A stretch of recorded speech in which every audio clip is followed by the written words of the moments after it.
Luizinho, vem. Então a gente separou hoje aqui 10 Vamos lá. dicas que todo médico, barra estudante de medicina tem que saber sobre neve, certo?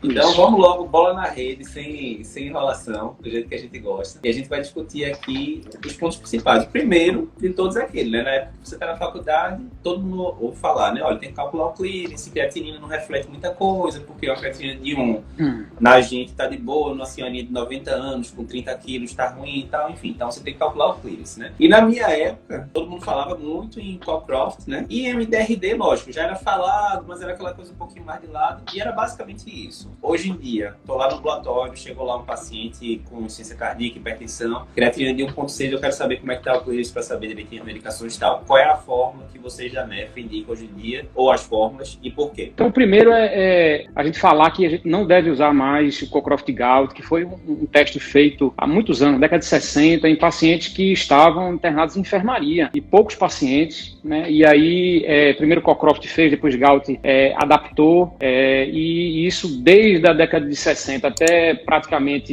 99, que foi quando surgiu o estudo MDRD, que foi um estudo populacional bem maior, e que aí a gente, na época da gente, era isso que existia, Cockcroft-Gault e MDRD. De lá para cá, em 99, e depois foi publicado em 2006, em 2009 saiu o maior estudo que a gente tem até hoje avaliando clearance na população geral, que foi o estudo CKD-EPI. Esse estudo CKD-EPI, ele teve quase 8.500 pacientes avaliando o clearance e 4.000 controles, ou seja, quase 12.000 pacientes avaliando a taxa de filtração glomerular. Quase ele ficou com ele de cardio, hein? Aí, ó, quase ele de cardio. Nef ficou orgulhoso, acho que deve ser o maior estudo de Nef até hoje.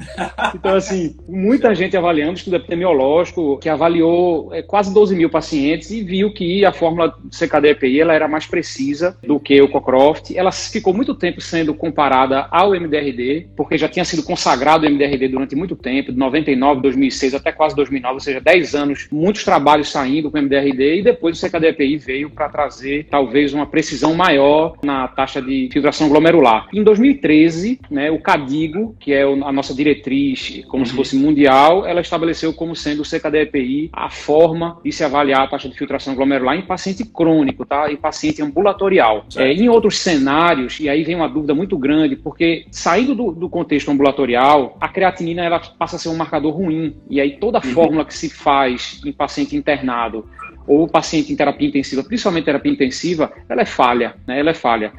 O Cockcroft-Gault foi feito em pacientes em enfermaria. Então, hoje, a gente utiliza o Cockcroft-Gault para avaliar pacientes que estão internados em enfermaria, por exemplo, com insulto renal agudo, ou quer avaliar aquele paciente ali na beira-leito para ver como é que ele está, ou corrigir a dose de uma droga no paciente que está internado na enfermaria. Mas aí, quando está em terapia intensiva, a cinética da creatinina muda completamente, o volume de distribuição do paciente muda muito, e aí a gente não tem muita base para poder dizer qual é o melhor marcador, porque a creatinina é um marcador ruim.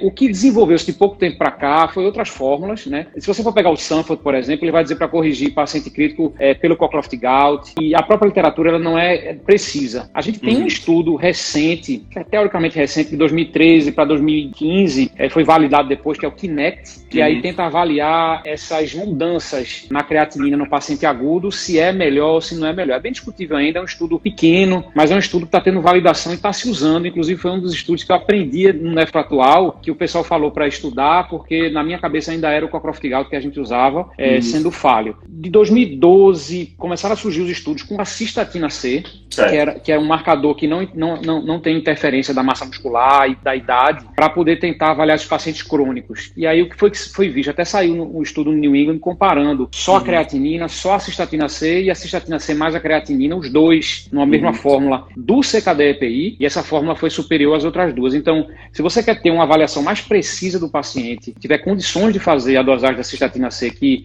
não está amplamente disponível, a gente tem aqui para se fazer em paciente ambulatorial do convênio, mas às vezes o paciente tem que pagar por fora R$100, R$130 a mais para poder fazer esse exame. Se você tiver na dúvida se o paciente é extremo de idade, o paciente é amputado, o paciente é extremo de peso, você pode fazer a associação do CKD-EPI para a creatinina e pela cistatina C. Então, já existe a fórmula para fazer isso, amplamente divulgada, você tem várias calculadoras que fazem isso. A que eu uso é o QXMD, o QXMD, que é uma calculadora que tem várias fórmulas e de várias especialidades que funcionam super bem. Então, o que é que fica? Que eu nem passo mais para graduação, essa coisa 140 menos a idade vezes o peso dividido por 72 vezes creatinina, a gente nem passa mais isso, que antigamente caía até em prova para você calcular. Eu nem passo mais isso porque isso não é mais útil no paciente. Para classificar a doença renal crônica não é útil também, tá certo? Acho que ficou claro aí pro pessoal, ficou tranquilo? Às vezes o pessoal perguntava isso em prova, pelo amor de Deus, né? Hoje em dia com o aplicativo, você tá ocupando espaço da HD com essas besteiras. Para poder fazer isso, a calculadora faz. A calculadora faz e é mais preciso.